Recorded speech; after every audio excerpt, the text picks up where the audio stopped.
My parents ignored my whole life so completely they didn't notice I moved out now. They demand I return, but what I did made them regret all. There's a 7-year gap between me and my next sibling. To be honest, it always felt like I was invisible. Growing up, my siblings all had their own stuff going on, and I guess my parents just assumed that because I wasn't sick or having mental health issues like the rest of them, I didn't need them. I'm not trying to be all woe is me or whatever, but it's the truth. The others were always in and out of hospitals, therapy, you name it. And me, I was just there. The glass child, they call it, right? You can see me, but you don't really notice. Me, I was fine with that, for the most part. I spent a lot of time by myself, playing video games, reading, keeping to myself. I had to learn to entertain myself because, well, no one else was really around to do it. It's not like I was expected to take care of my siblings, though. I've seen other people talk about how they had to sacrifice their childhoods to take care of brothers or sisters. But that wasn't me. My parents handled all that, so credit where credit's due. But because I wasn't causing problems, because I wasn't in crisis mode like my siblings, I just kind of fell through the cracks. I didn't need help, so I didn't get any. I don't think my parents did it on purpose or anything. It's just that when you've got 4 kids who are constantly dealing with health stuff, the one who's healthy is kind of an afterthought. They were always so busy with hospital visits, doctor's appointments, and school meetings for the others that I just became this kid who didn't cause trouble and didn't get attention. It's like I was invisible, but not in the tragic movie kind of way, just in a practical, we've got our hands full kind of way. Anyway, I wasn't completely alone. When I was about 9, I made 2 friends, Mia and Clara, who were basically in the same boat. Their families weren't great either, and we kind of found each other in this unspoken way. We just clicked, you know. We understood what it was like to be ignored, to be left out, and that bonded us. Over time, they became more like my real family than my actual family ever did. We were inseparable all through school, and we stuck together even after high school ended. We went to college together, graduated together, and eventually moved to a new state together. It was like we built our own little family out of the scraps of what our real families couldn't give us.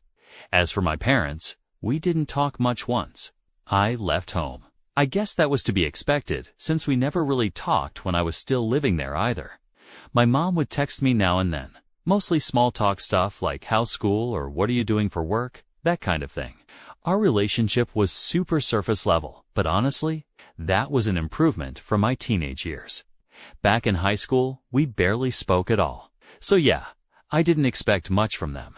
And I didn't ask for much either. Think what really made it clear how disconnected I was from them was this one phone call from my mom last year. It was a few days before Thanksgiving, and she called me out of nowhere. Now we never call each other, so right off the bat, I knew something was up. The last time I had spoken to her on the phone was maybe a year before that, when she told me about the time and place of one of my sister's funerals. That's how little we talked. So anyway, she calls me and asks what time I'm coming for Thanksgiving. I'm sitting there like, wait, what? 'Cause I had no idea they were even planning anything for Thanksgiving. It wasn't like we had some big family tradition or whatever. In fact, in my whole life, I can remember maybe 3 times that they even tried to do Thanksgiving or Christmas. It just wasn't a thing in my family. I told her that I already had plans. I mean, I was going on a ski trip with Mia and Clara. So it wasn't like I could just drop everything and come over, even if I wanted to. Plus, I live 2 states away, and I would have needed to book a plane ticket months ago if I was going to come.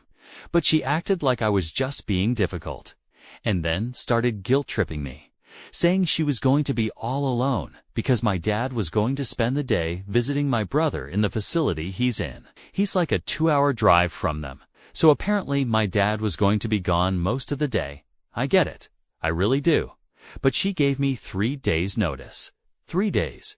And I was supposed to just magically show up and make her feel better. I told her I couldn't come, and she gave me 3 days' notice. 3 days. And I was supposed to just magically show up and make her feel better. I told her I couldn't come, and she got mad, saying I didn't care about the family or some crap like that. I repeated that I already had plans, and she hung up on me. After the call, I sat there for a bit, feeling guilty, but also kind of pissed. Like I hadn't heard from them in forever, and now all of a sudden, I'm the bad guy for not coming home for Thanksgiving. I scrolled through our old texts just to make sure I hadn't heard from them in forever. And now, all of a sudden, I'm the bad guy for not coming home for Thanksgiving. I scrolled through our old texts just to make sure I hadn't missed anything, but nope, nothing about Thanksgiving, nothing about wanting to see me. She just sprung it on me last minute, like I was supposed to drop everything and be there. Ended up sending her a text later that night, saying that I had a ski trip booked for Christmas and wouldn't be able to come for that either, but I'd love to catch up with her and Dad after the new year. You know, trying to be nice about it. She didn't reply. A few days after that whole Thanksgiving mess, I was still trying to shake off the weird feeling. You know, when something just nags at you and you can't quite figure out why. That's how I felt about the way my mom had tried to make me feel bad for not coming home. Like she calls me out of nowhere, guilt trips me for not being there. But at the same time, she tried to make me feel bad for not coming home. Like she calls me out of nowhere, guilt trips me for not being there, but at the same time, she never actually told me they were doing Thanksgiving. It's like they expected me to be a mind reader or something. But anyway, I'd pretty much moved on by then. I was getting ready for my ski trip with Mia and Clara. We'd been planning it for months, and I was super excited. The three of us hadn't had a proper vacation in forever, so we were looking forward to just hanging out and relaxing. Then, out of nowhere, I get this text from my dad. Now, my dad almost never texts me, so I figured it was going to be important. But instead of something reasonable, he hits me with, "If you don't come home for Christmas, I'm stopping your college payments." At first, I actually laughed. Like what? I graduated 3 years ago. What payments? It was so out of left field, I had to read it twice to make sure I wasn't missing something. I thought maybe he was confused or he was talking about someone else, so I sent him a text back, reminding him that I had already graduated and if he thought he was still paying for my college. Then he needed to check his bank account because someone was scamming him. I thought that would be the end of it. Honestly, I figured he'd feel stupid once he realized I wasn't in school anymore. But no. A few hours later, I get another text from him, this time saying that I was being selfish and ungrateful. He threw in a bunch of stuff about how they'd sacrificed so much for me and my siblings and how I didn't appreciate any of it. Okay, first of all, I never asked for anything from them. Second, I didn't even know they were paying for my college because my grandma was the one who covered it. She told me straight up that she didn't want my parents messing with my education, so she took care of everything herself. So yeah, I had no idea what my dad was even talking about. At this point, I'm kind of mad. Like, I get it if they're stressed out with my siblings and all, but guilt-tripping me about stuff they didn't even do. That's a whole new level. So I texted back, being as polite as I could manage, and said something like, "I'm sorry you feel that way, but Grandma paid for my college. I'm happy to catch up after the holidays, but I already have plans." I thought that would shut it down. But nope. My dad decides to go full drama mode and starts texting me about how I've abandoned the family, how I'm turning my back on them, and that he's done helping me out if I won't make an effort. By this point, I'm just staring at my phone, like, what is happening? Abandon the family. I've been living on my own for years, and they barely even noticed. And now, all of a sudden, because I won't drop my life and rush back for Christmas, I'm the bad guy. I wanted to just ignore it, but I couldn't stop thinking about it. The more I thought, the more pissed off I got. It's like they hadn't spoken to me in months, hadn't bothered to check in or ask how I was doing. But the second they needed something, it was my responsibility to make everything better. I was supposed to be their backup plan or something. So I called Mia and Clara to vent. They both said the same thing, that it sounded like my parents were just using me as a guilt trip. Mia said that they probably wanted me back home for Christmas so they wouldn't feel bad about themselves, not because they actually wanted to see me. Clara, as usual, didn't hold back and said straight up, "Screw them, you don't owe them anything." I decided to sleep on it and cool off before responding again. But as I'm lying there, my phone buzzes. Again. It's my dad, but this time the text is short and cold. He says, "If you don't come home, don't bother coming back at all." I read that, and honestly, I just felt numb. Like, how did we get here? How did we go from not talking for months to basically disowning me because I wasn't coming for Christmas? It didn't even feel real. I stared at the message for a long time, and part of me wanted to fire back and say something nasty. I wanted to call them out on all the times they ignored me, on all the times I felt like I didn't even exist in that house, but instead, I just didn't respond. I put my phone down, rolled over, and tried to sleep. I didn't want to get dragged into some big family drama right before the holidays. I didn't want to deal with the guilt trips, the accusations, or whatever other crap they were going to throw at me. So I just left it. The next day, I woke up to more texts, this time from my mom. She didn't say much, just that they were disappointed in me, that they didn't understand why I was being so distant, and that they hoped I'd change my mind. I couldn't help but laugh a little because distant didn't even begin to cover it. I'd been distant my whole life, but they were just now noticing. I ignored the texts again and focused on getting ready for the ski trip. Mia and Clara were pumped, and honestly, I was too. It felt like the perfect escape from all the family nonsense. We hit the road the next day, and for the first time in a long time, I didn't think about my parents. I didn't feel guilty. I didn't feel sad. I just felt free. But of course, things couldn't stay peaceful forever. Just when I thought I could move past it, I got another message from my mom, this time right in the middle of the trip. She wasn't giving up. She said that if I didn't come home soon, they'd have to start making decisions about the future without me, decisions that I wouldn't like. That's when it clicked. They were planning something bigger than just Christmas. Maybe they were talking about one of my brothers or something with the house. I didn't know what, but suddenly it made sense why they were pushing so hard. They didn't want me around just for the holidays. They wanted me back in the fold for some bigger reason. And honestly, that realization was like a punch in the gut. All this time, I thought they were just being clingy or feeling lonely. But it was never about me. Not really. It was about what they could get from me. I was done. So after that whole mess with my parents trying to guilt trip me, I thought things would just die down. I ignored their texts, went on the ski trip, and tried to focus on the fact that I had my own life, my own plans, and I wasn't going to let them drag me back into their world of guilt and expectations. But of course, it wasn't that simple. I was back home, just getting settled into my usual routine, when I got a message from my older brother Jake. Now, I hadn't talked to Jake in months, probably longer. Actually, Jake was the one sibling who, when we were growing up, I thought would maybe understand me a little. He wasn't as sick as my other brothers, so I always figured we could have had something more. But he was always too wrapped up in his own life. Anyway, seeing his name pop up on my phone surprised me. His message was simple. "Hey, we need to talk." I didn't know what he wanted, but I wasn't in the mood for more family drama. I texted back about what. A few minutes later, he calls me. I debated whether to answer, but curiosity got the better of me, so I picked up the phone. Before I could even say hello, he jumped straight into it. "Mom and Dad have been talking about making you the legal guardian for one of the boys when they're gone." I swear I almost dropped the phone.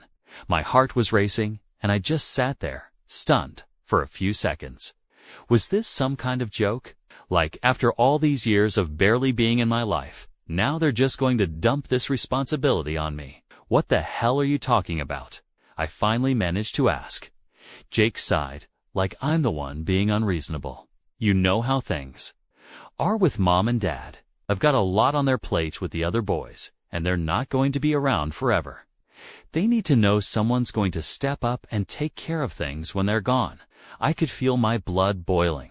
And they think that someone is me after everything. After all the ignoring and guilt tripping, they just assume I'm going to drop everything and take over their mess. Jake didn't seem to get why I was so upset. "Look, I know it's a lot, but you're the only one who's really stable. The rest of us, we've got our own issues." I almost laughed. "Yeah, Well, maybe you guys should have thought about that before now. I didn't even know this was a thing. They never told me they were going to talk to you about it, he said. But I figured you should know before they tried to spring it on you. I was pissed. This wasn't just about Christmas or Thanksgiving anymore. This was bigger. They were planning something long-term, and they hadn't even thought to talk to me until now, when it was convenient for them. They hadn't spoken to me in years, and now they wanted me to step in as the responsible one. No, just no. So what? They've been discussing this behind my back. I asked, still trying to wrap my head around it. Like they just decided I'd take on the responsibility without even asking me. Yeah, pretty much, Jake admitted. They'd been planning for a while. I sat there in silence for a minute, just staring at the wall, trying to process everything. Part of me wanted to scream at Jake, but I knew it wasn't really his fault. He was just the messenger. But that didn't change the fact that my parents were about to screw me over in the biggest way possible.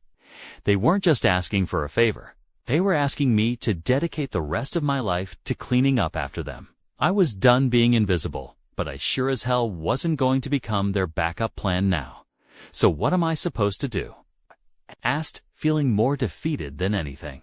Just drop my whole life and move back home. Give up everything I've worked for. Jake didn't have an answer for that. He tried to talk about how hard things were for our parents, how they were struggling to manage everything with my brother's care, but I didn't care. I'd spent my whole life being pushed to the side because I wasn't a problem. Now they wanted to use me because I was the only one who had my life together. It wasn't fair. I'm not doing it, I said, cutting him off mid-sentence. I'm not going to be their backup. They didn't give a crap about me for the last 25 years, and they sure as hell don't get to make me responsible for everyone now. Jake was silent for a second, then said, I get it. I do, but you're still part of the family. That word made me want to scream. Family. Sure, I was part of the family, but only when it was convenient for them, only when they needed something. When I was a kid, they didn't care if I was okay or if I needed help. But now that they were scared of what the future held, suddenly I was the one they needed. Tell them I'm not interested, I said, and don't bother calling me about this again. I hung up before Jay could respond, and for a while I just sat there, staring at the phone, trying to calm down. I felt like my whole life had been leading up to this moment where I'd finally had enough. Enough of the guilt trips. Enough of the manipulative texts. Enough of being ignored and then used. I wasn't going to be their safety net. Few days passed without any contact from Jake or my parents. It was almost like they were waiting for me to come to my senses, to change my mind and be the good daughter they'd suddenly decided I should be.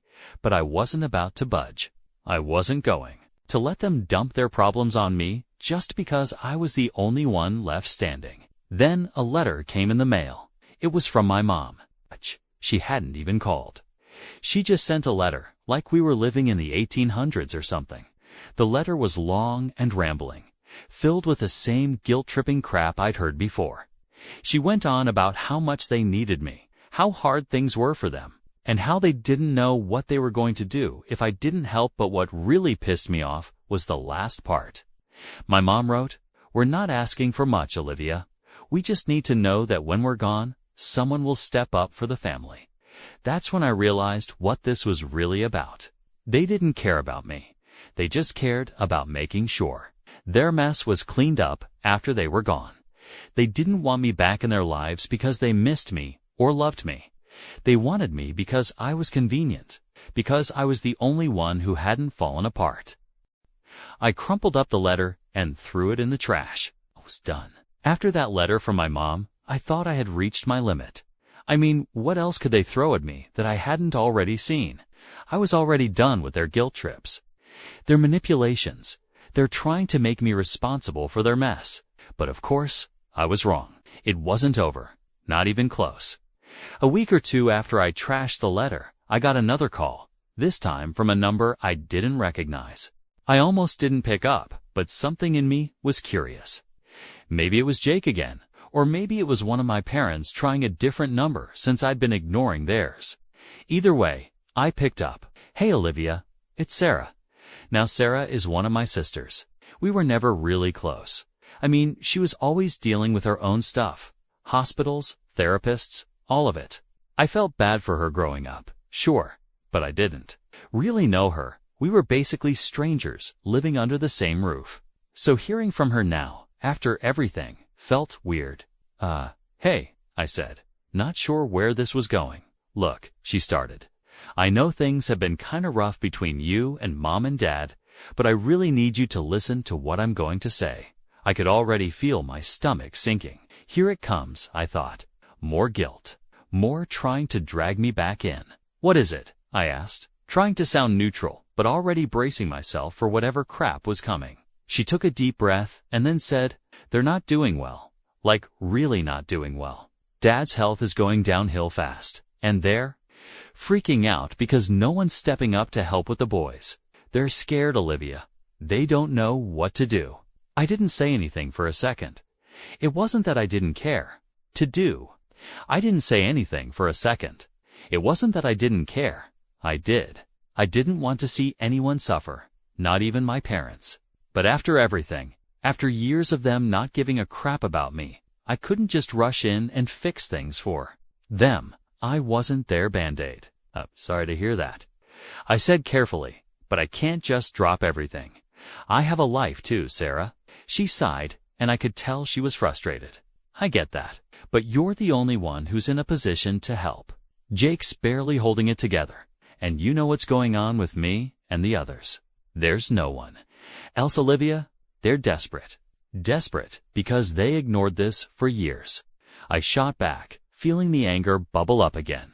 They let this all build up, thinking it would just go away. And now, because I'm the one who managed to get out and make something of my life, it's my responsibility. That's not fair, Sarah. I know it's not fair, she said quietly. But this is where we are. They need help. And there it was again, the same old story, the same old guilt. No matter what I did, no matter how far I tried to move away from it, they always found a way to drag me back. I could feel the pressure building inside me, the same old guilt. No matter what I did, no matter how far I tried to move away from it, they always found a way to drag me back.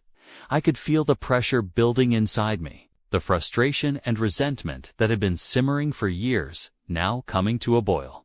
I'm not doing it, I said, my voice sharper than I intended. I'm not going to be the one to clean up their mess. They didn't care about me when I was a kid, and they sure as hell don't get to come to me now, just because it's convenient. I've got my own life. They need to figure this out themselves. I could hear the hurt in Sarah's voice when she spoke again. I get it, Olivia. I really do. But this isn't about you or me. It's about the family. It's about what's going to happen to the boys when they're gone. If we don't step up, who will? That hit me hard. Not because I suddenly felt responsible, but because it made me realize just how trapped we all were. My parents had spent years neglecting me, pushing me to the side, and now they were trying to use me as their escape plan, and my siblings. They were stuck in the middle of it all, just as trapped as I was, only they didn't have the strength to fight back. I'm sorry, I said again, softer this time, but I can't. I won't. There was a long pause, and I could feel the weight of her disappointment through the phone. But I wasn't going to cave, not this time. I couldn't. "Kay," she said finally, her voice flat. "I'll tell them." She hung up before I could say anything else, and I just sat there for a while, staring at my phone, feeling a mix of relief and guilt. I didn't owe my parents anything. I knew that, but still, it hurt. It hurt to know that my family was falling apart and I was powerless to stop it. Or maybe I wasn't powerless. I just wasn't willing to sacrifice myself for them anymore. A few days later, I got another letter from my mom. This time, it was even worse. She didn't even bother with pleasantries.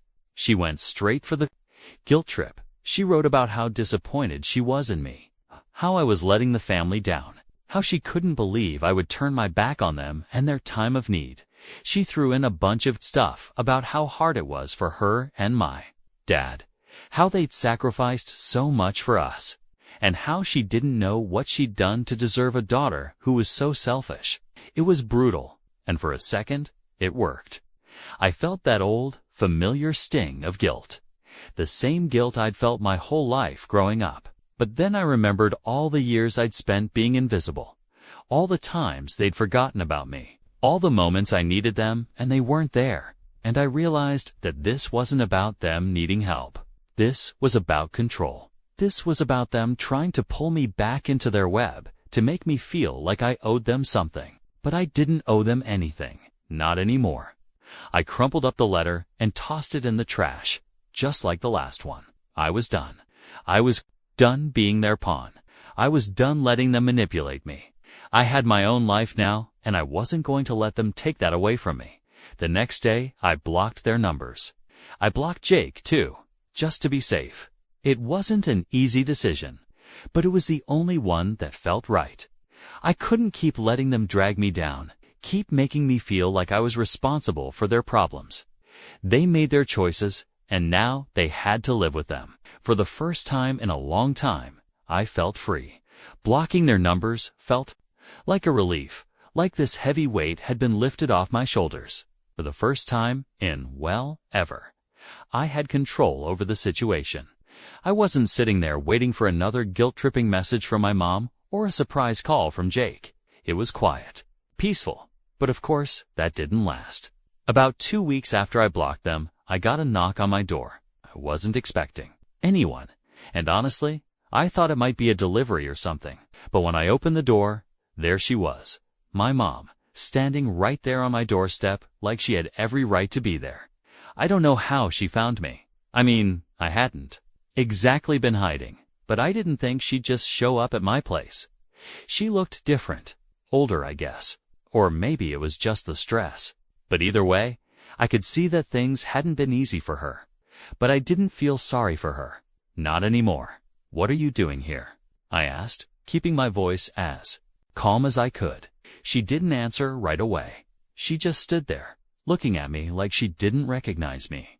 Finally, she spoke. "We need to talk, Olivia." I sighed. "No, we really don't. I've said everything I needed to say. I've made my decision." She stepped forward, like she was going to come in, but I stood in the doorway, blocking her. I wasn't about to let her in and let this turn into another guilt trip. "Please, just listen," she said, her voice softer now. "Your father's getting worse. He's in and out of the hospital, and we don't know how much time he has left. I don't know what to do, Olivia." There it was, the card she'd been waiting to play, the "your father is dying" card. She didn't say it outright, but I knew that's what she was hinting at. And I'm not heartless. I didn't want my dad to suffer, but after everything they'd put me through, I couldn't just drop everything and rush to their side. "I'm sorry," I said, trying to keep my voice steady, "but this isn't my problem. You and Dad have had years to figure this out. You can't just show up now and expect me to fix everything."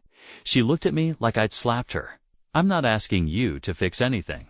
I just need you to be there for the family." "For the family," I repeated, almost laughing. "What family?" "The one that ignored me for 25 years. The one that only talks to me when they need something? That's not a family, Mom. That's just manipulation."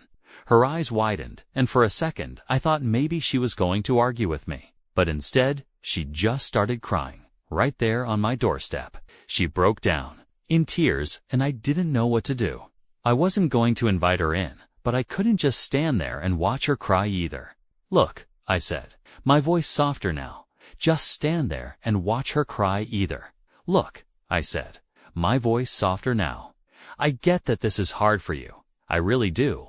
But I'm not your backup plan. I'm not the person who's going to come in and make everything okay. You made your choices. Now you have to deal with them." She wiped her eyes and looked up at me, and I could see the anger starting to replace the sadness. "We did the best we could, Olivia. You don't understand what it was like, raising all of you, dealing with everything. We didn't have time for you because we were trying to keep everyone else alive." There it was, the excuse. The same excuse I'd heard a million times before. "And that's not my fault," I said, my voice firm now. "You made the choice to have 5 Kids, you made the choice to focus on everyone else and leave me behind. That was your decision, not mine. And now you're trying to make me feel guilty for it. I won't do it, Mom. I won't. She stood there for a long time, not saying anything, just staring at me like she didn't know who I was anymore. And maybe she didn't. Maybe in her mind, I was still that little kid she could ignore because I wasn't causing trouble. But I wasn't that kid anymore. I was done being invisible. Finally, she spoke. So that's it. You're just going to turn your back on us. I shook my head. No. You turned your back on me a long time ago. I'm just finally walking away. She didn't have anything to say to that. She just turned and walked away, heading back to her car. I watched her go, feeling a strange mix of emotions. Part of me was sad, sure, but most of me just felt free. Like I'd finally let go of something I'd been carrying for years. Something I should have let go of a long time ago. After she left, I went back inside and sat down, trying to process everything that had just happened. I wasn't angry anymore. I wasn't even hurt. I was just done. Done with the guilt, the manipulation, the constant feeling like I wasn't enough. I wasn't going to be their backup plan. I wasn't going to be their last resort. I had my own life to live, and I wasn't going to let them drag me down anymore. The next few weeks were quiet. I didn't hear from anyone. No calls, no letters, nothing. And honestly, it was the best I'd felt in a long time. I focused on work, on my friends, on my life. I wasn't looking over my shoulder, waiting for the next message from them. I wasn't living in the shadow of their expectations anymore. And then, about a month later, I got an email. Not from my mom or my dad this time, but from Jake. It was short, just a few sentences. But it said everything I needed to know. Dad passed away last night. I thought you should know. I stared at the email for a long time, not really sure how to feel. I wasn't surprised. I knew this was coming. But I didn't feel sad either.